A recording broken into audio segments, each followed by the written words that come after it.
ক আমার কথার উত্তর দে। আর কোনোদিন মুতবি খাটের পর? হ্যাঁ হ্যাঁ ক সাধু রিস্কে আর মুতবি কোনোদিন? এই আর কথা নাই, মুখে আর কথা নাই এখন। তুই এই সারা জায়গাতে ঘুরে ঘুরে আসি, তাই আমার খাটের ওপরে উঠে পড়ে আমার উন্নাটা রাখা, উন্নার পর মুতি দিলি কেন? এই পড়ে যেতেছি। মুতলি কেন? ওই কেন মুতলি? আবার আবার লেজ নাড়াতিস কেন তুই? কেন মুতলি? আর মুতবি কোনোদিন?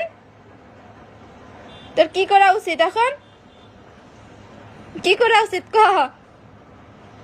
কি করা উচিত? কথা কও। দুষ্টু আর মুতবা নাই কোনোদিন? হ্যাঁ